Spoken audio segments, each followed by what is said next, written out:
রফিকুল ইসলাম মাদানির বয়ান বন্ধ করা যাবে না। এ ব্যাপারে আপনারা একমত আছেন তো? তাহলে হকপন্থী উলামায়ে কেরামের বাকরুদ্ধ করতে গেলে এই দেশের তাওহীদি জনতা তাদের প্রতিরোধ গড়ে তুলবে ইনশাআল্লাহ। এখানে আপনাদেরকে মজবুত থাকতে হবে, এটা আমাদের ইমানি দায়িত্ব। হক কথা আমাদের বলতেই হবে, কল্লা চলে গেলেও। যার কারণে আমরা জেলে থাকার পরেও, আমাদেরকে সকল প্রকার টর্চার করার পরেও কোরআন সুন্নাহ ভিত্তিক কথা বলা এটা আমাদের ইমানি দায়িত্ব। হয়তো শাহাদত, নয়তো শরীয়ত, নয়তো খেলাফত, হয়তো শাহাদত নয়তো আল্লাহর জমিনে আল্লাহর আইন বাস্তবায়ন, ফরজে আইন। কথা বলেন নাই? রফিকুল ইসলাম মাদানি আমার স্নেহের ছোট ভাই, তার মাহফিল বন্ধ করে দেওয়া হইতেছে। কি হইতেছেন আপনারা দেখতেছেন কেন? রফিকুল ইসলাম মাদানি কি কোনো কোরআন হাদিস বিরোধী কথা বলে? হ্যাঁ, তার বয়ানে কোনো ভুল আছে? হ্যাঁ, সে মানুষ, ভুল থাকতে পারে। আমিও মানুষ, আমারও ভুল থাকতে পারে। ওলামায়ে কেরাম আছেন এই দেশের, হকপন্থী ওলামায়ে কেরাম আছে না নাই? তাদের সামনে আমাদেরকে পেশ করেন, ওলামায়ে কেরামের সাথে আমাদেরকে বসান। ওলামায়ে কেরামের সামনে, আকাবির ওলামায়ে কেরামের সামনে আমরা নিজেদেরকে তাদের পায়ের জুতা সমতুল্য মনে করি না। ওয়াজ করি তাই কি হয়েছে? আমরাই সর্বশ্রেষ্ঠ আলেম হয়ে গেছি? না, আমরা যা জানি তাই ইসলাম না। আমাদের ভুল থাকতে পারে। আলহামদুলিল্লাহ, আমাদের আকাবির উলামায়ে কেরাম, হেফাজতে ইসলামের আমির হেফাজত আল্লামা মুহিবুল্লাহ বাবুনগরী সহ জাতীয় এবং আঞ্চলিক নেতৃবর্গ উলামায়ে কেরাম আছে সারা দেশের। তারা কখনো আমাদেরকে দ্বীনের ব্যাপারে, ইসলামের ব্যাপারে, কোরআনের ব্যাপারে, সুন্নাহর ব্যাপারে খেয়ানত করতে দিবে না। ওনাদের সামনে আমাদেরকে পেশ করেন, আপনারাও আসেন, বসেন, লাইভ হবে, সারা পৃথিবীর মানুষ দেখবে আমাদের কি কি ভুল আছে। ভুল প্রমাণিত হবে, আমরা তওবা করব। ভুল প্রমাণিত হবে না, রফিক মাদানির বয়ান বন্ধ করা যাবে না। আজকে যদি রফিক মাদানির বয়ান বন্ধ হয়, কালকে আলী হাসান উসামারটা বন্ধ হবে, পরশুদিন মামুনুল হক সাহেবেরটা বন্ধ হবে, এর পরের দিন সাখাওয়াত হোসেন রাজিরটা বন্ধ হবে, এর পরের দিন একের পর এক হকপন্থী উলামায়ে কেরামকে আর কথা বলতে দেওয়া হবে না। এজন্য উম্মতের দায়িত্ব, আপনারা শুধু মাহফিল হইলে আসবেন সেলিব্রিটির সাথে ছবি তোলার জন্য। হ্যাঁ, আজকে তো কি এক মহামারী শুরু হয়েছে, এক ফেতনা, কিছু বলতেও পারি না, সইতেও পারি না। কিরে বাবা, এত ছবি তুলতে হবে কেন? তুমি আমার সাথে ছবি তুললে কি এমন হবে? তোমার সাথে আমি ছবি তুললে এমন কি হবে?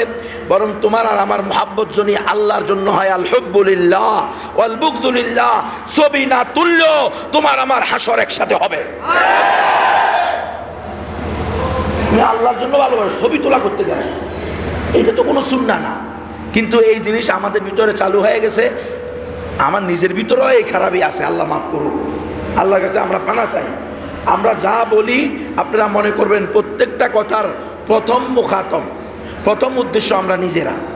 আমি আমার কথা বলি, আমি যত বয়ান করব সেই বয়ানের প্রথম উদ্দেশ্য আমি নিজে, আমাকে শুধরানোর জন্য আমি এই কথাগুলো বলতেছি। উম্মতের কল্যাণ হইলে ফাবিহা, আলহামদুলিল্লাহ। তো আমি বলতেছি রফিকুল ইসলাম মাদানির বয়ান বন্ধ করা যাবে না। এ ব্যাপারে আপনারা একমত আছেন তো?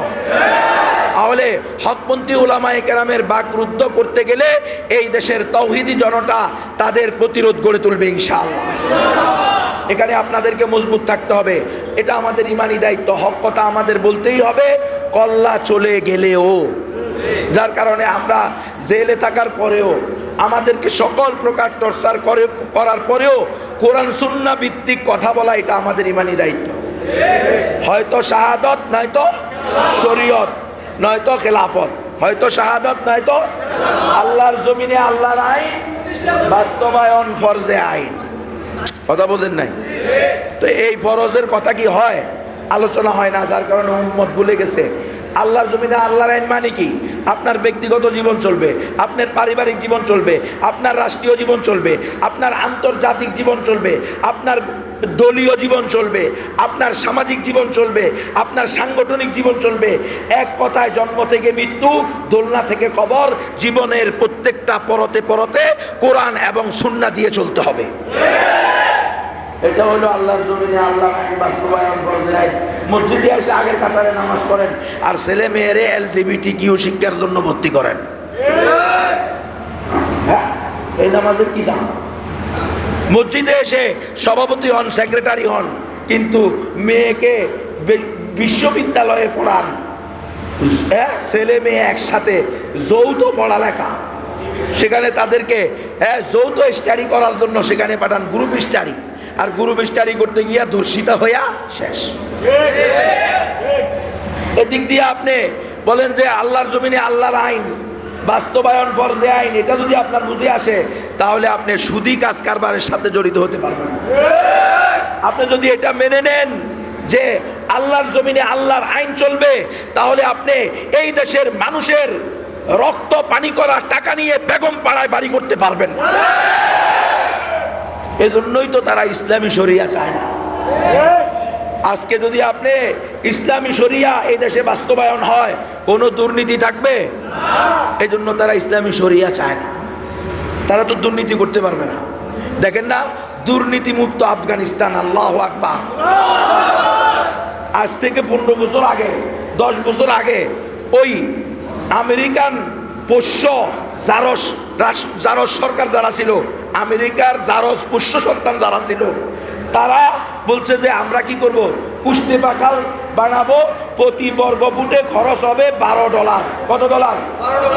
তার 15 বছর পরে, 10 বছর পরে গিয়ে তালেবান সরকার সেই কুস্তি পাখাল খনন করতেছে মাত্র $1। বোঝেন নাই মনে আপনারা? ওয়ালাউ আন্না আহলাল কুরা আমানু ওয়াত্তাকাউ লাফাতাহনা আলাইহিম বারাকাতিম মিনাস সামাওয়াতি ওয়াল আরদ। যদি কোনো জনপদবাসী ঈমান আনে, তাকওয়া অবলম্বন করে, আল্লাহকে ভয় করার মতো ভয় করে, আল্লাহর জমিনে আল্লাহর আইন বাস্তবায়ন করার জন্য জান মাল সময় নিয়ে জিহাদের ময়দানে ঝাঁপিয়ে পড়ে, তাহলে আল্লাহ তাআলা ওই জনপদবাসীকে আসমান জমিনের সকল বারাকা দিয়ে ভরে দিবেন।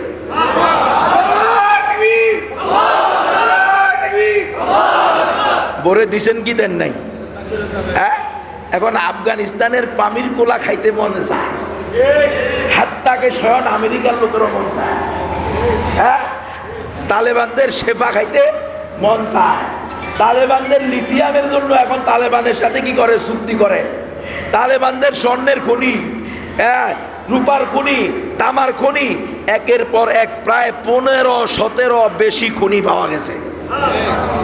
লাফাতাহনা আলাইহিম বারাকাতিম মিনাস সামাওয়াতি ওয়াল আরদ। এখন 71 পৃথিবীর মতো নাস্তিকেরাও বলে আফগানিস্তান মনে হয় যেন আল্লাহ তাআলা তার রহমতের সকল দরজা খুলে দিয়েছে। আল্লাহু আকবার। এটাই হলো ইমানদারদের ইমানের পাওয়ার। মুমিনদের আমলের বদলা আল্লাহ তাআলা দুনিয়াতেও দিবেন, আখিরাতেও দিবেন। তো আল্লাহ তাআলা দিয়েছেন। আপনাদের আমার সামনে আফগানিস্তান জ্বলন্ত প্রমাণ। এতদিন বলা হয়েছে রোড মডেল নাই, রোড মডেল। আমাদেরকে বলছে হইবে না, তোরা এত খেলাফা বলো, শরিয়া বলো, এমারা বলো, কোরআনী শাসন বলো। পৃথিবীর কোথাও কি কোরআনী শাসন আছে? ওই সকল নাস্তিক মার্কাদেরকে বলি, এখন তোমরা কোথায়?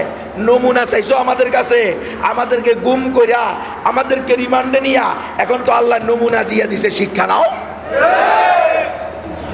তাহলে আল্লাহর জমিনে আল্লাহর আইন বাস্তবায়ন করতে হবে। আল্লাহর জমিনে তাওহীদের দাওয়াতকে ব্যাপক থেকে ব্যাপকতর করতে হবে।